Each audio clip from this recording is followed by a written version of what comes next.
स्वामींचं एक वाक्य आहे, भिवू नकोस मी तुझ्या पाठीशी आहे. त्याची प्रचिती तुम्हाला आल्याशिवाय राहणार नाही. 20 मार्च आणि तो दिवस आहे स्वामींचा प्रकट दिन. श्री स्वामी समर्थ, श्री गुरुदेव दत्त. आपल्या सगळ्यांसाठी एक पर्वणी म्हणजेच 20 मार्च आणि तो दिवस आहे स्वामींचा प्रकट दिन. 20 मार्चला स्वामींच्या प्रकट दिनी प्रत्यक्ष ब्रह्म म्हणजे देवांनीच आपल्या या पृथ्वी तलावर अवतार घेतला आहे. स्वामी हे फक्त परमेश्वर नसून ते आपल्या मनातील ओळखणारे दैवत आहे आपले स्वामी. तर स्वामींची ह्या प्रकट दिनी आपल्याला काय करायचं आहे? आपण बाकीच्या सेवा ह्या रेग्युलरपासून 21 दिवसासाठी चालू केलेल्या आहेत. कोणी पारायण करतंय, नामजप करतंय, लिखितमध्ये नाम जपाचा चालू केलेला आहे लोकांनी सेवा. वेगवेगळ्या प्रकारच्या सेवा आपण स्वामींसाठी म्हणजेच आपल्यासाठी करत आहोत. स्वामींना कशाची गरज नसते. पण नेमकं त्या दिवशी म्हणजे 20 मार्चला तुम्हाला काय करायचं आहे तेच आपण ह्या व्हिडिओमध्ये बघणार आहोत. आणि व्हिडिओ शेवटपर्यंत बघा, कारण की शेवटी मी मनोपूर्ती किंवा इच्छापूर्ती करण्यासाठी एक स्वामींचा उपाय आहे तो सांगणार आहे. त्यामुळे व्हिडिओ नक्की शेवटपर्यंत बघा आणि चॅनेलवर नवीन असाल तर सबस्क्राईब करायला विसरू नका. तर या दिवशी तुम्हाला सकाळी पहाटे ब्रह्ममुहूर्तावर उठायचं आहे. ब्रह्ममुहूर्तावर उठून झाल्यानंतर आंघोळ करायची आहे. स्वच्छ कपडे परिधान करायचे आहेत. या दिवशी हलक्या रंगाचे म्हणजे पांढरे किंवा पिवळ्या हलक्या रंगाचे कपडे तुम्हाला वस्त्रे परिधान करायचे आहेत. आंघोळीमध्ये थोडंसं गंगाजल, गुलाबजल किंवा गोमूत्र असेल थोडंसं तर ते त्यामध्ये टाका आणि आंघोळ करा. जर काही नसेल तर थोडीशी हळद टाकून तुम्ही आंघोळ करू शकता. स्वामींसमोर या. स्वामींची प्रतिमा आहे तुमच्याकडे, मूर्ती आहे, जी काही असेल त्याला अभिषेक करा. अभिषेक करण्यासाठी कच्चं दूध, थोडंसं दही आणि थोडंसं मध याचा वापर करून अभिषेक करून स्वामींची पूजा करा. साध्या पद्धतीने जशी तुम्हाला जमेल. जर काही गोष्टी नसतील तर फक्त स्वामींची प्रतिमा, मूर्ती जी काय आहे ती स्वच्छ धुवून पुसून स्वामींना धूप, दिवा, आरती करा. आणि जो काही नैवेद्य असेल, घरामध्ये साखर असेल, एखादा गोडाचा पदार्थ जर तुम्ही केला असेल तर त्याचा नैवेद्य स्वामींना दाखवा. स्वामींना बाकी कशाचीही गरज नसते. तुम्ही किती मनाने सेवा करता हेच ते बघत असतात. त्याच्यानंतर दुपारी तुम्हाला काय करायचं आहे? दुपारी तुम्हाला जर स्वामींच्या मठात म्हणजे सकाळची पूजा झाल्यानंतर एक साधारण 9-10 वाजता स्वामींच्या मठात जायला जमत असेल तर स्वामींच्या मठात जाऊन या. केव्हाही तुम्हाला जेव्हा वेळ भेटेल तेव्हा स्वामींच्या मठात जा. त्याच्यानंतर तुम्ही उपवास केला तरी चालेल, पण या दिवशी स्वामी सांगतात, स्वामींनी कधीच सांगितलं नाही आहे की उपवास करून उपाशी राहून तुम्ही मला भेटायला या किंवा माझी सेवा करा. फलाहार नक्की करा. मठात जा.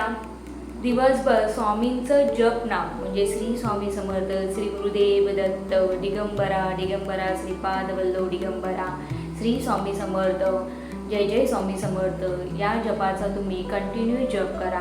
जर तुमच्या घरी माळ असेल तर ती 108 वेळा जशी तुम्हाला जमेल घरामध्ये जे आहेत त्यांच्याकडून ती करून घ्या. स्वामींचा प्रभावी तारक मंत्र तुम्हाला म्हणायचा आहे. त्याचं जास्तीत जास्त पठण तुम्ही करा. आणि जर तुम्हाला दिवसभरामध्ये जमत असेल तर श्री स्वामी समर्थांचं जे चरित्रामृत आहे, सारामृत आहे ते वाचायला मात्र विसरू नका. त्याचं पठण करा. आणि जर तुम्हाला वाचायला जमत नसेल तर श्रवण मात्र नक्की करा. या दिवशी यूट्यूब आहे, मोबाईल आहे, वेगवेगळे ॲप्स आहेत, त्याच्यामध्ये तुम्ही तारक मंत्र लावून ठेवा. स्वामींचं नामस्मरण करून लावून ठेवा आणि ते ऐकायला मात्र विसरू नका. त्याचबरोबर 11वा अध्याय स्वामींचरित्राचा जो 11वा अध्याय आहे तो तुम्ही वाचू शकता. मठात गेल्यानंतर तिथे असलेल्या गरजू व्यक्तींना हवी तेवढी मदत करा.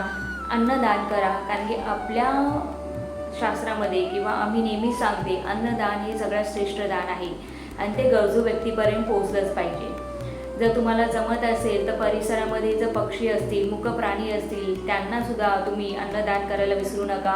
एखादं फळ आहे, बिस्किट्स आहेत, तांदूळ, गहू जे पक्ष्यांना आवडतात दाणे ते तुम्ही त्यांना द्या. तेही सुखी होतील आणि त्यांचाही आशीर्वाद आपल्याला लाभेल. संध्याकाळी तुम्हाला काय करायचं आहे? जर मठातून घरी येत आहे तर घरामध्ये स्वामींची मूर्ती आहे तिथे 11 दिवे लावायला विसरू नका. मग ते दिवे तुपाचे असेल तरी चालतील, साध्या तेलाचे असतील तरी चालतील. त्याच्यानंतर तुम्हाला स्वामींची आरती येत असेल तर आरती करा. जे काही नामस्मरण असेल ते करा. आणि त्या वेळेस तुम्ही तुमचं मन विचलित होणार नाही, म्हणजे टी व्ही मोबाईल अशा कोणत्या गोष्टीकडे तुमचं लक्ष जाणार नाही याची काळजी घ्या. आता एक विशेष उपाय म्हणजे काय की ज्यावेळेस तुम्ही मठात जाणार त्यावेळेस एक नारळ घेऊन जा. नारळ घेऊन गेल्यानंतर स्वामींच्या चरणी तो अर्पण करा आणि खूप साधी मागणी करा की हे स्वामीराया, तुझी कृपादृष्टी माझ्यावर सदैव राहून दे, माझ्या परिवारावर कुटुंबावर तुझा आशीर्वाद सदैव असून दे. माझ्याकडून जर काही चुकलं असेल तर ते माफ कर, क्षमा कर आणि तुझी सेवा माझ्याकडून जास्तीत जास्त प्रमाणात होऊन दे. असं सेवा होऊन दे. काही चुका झाल्या असेल तर त्या माफ कर. तर तो नारळ जेव्हा तुम्ही स्वामी चरणी अर्पण करणार तेव्हा तुम्ही जसं आपल्या घरातील आई वडिलांशी किंवा आपण जसं शेअर करतो कुणाशी, तशा तुमच्या कोणत्याही इच्छा असतील तर त्या स्वामींसमोर नक्की शेअर करा. तुमचं दुःख असेल ते सुद्धा शेअर करायला विसरू नका. त्याचं निरसन स्वामी नक्की करतील.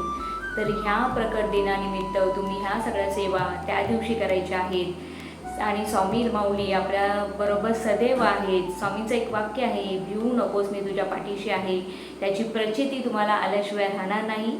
आणि हा व्हिडिओ प्रत्येक स्वामी भक्तांपर्यंत नक्की शेअर करा आणि व्हिडिओ आवडला असेल तर कमेंटमध्ये लिहायला विसरू नका. श्री गुरुदेव दत्त, श्री स्वामी समर्थ.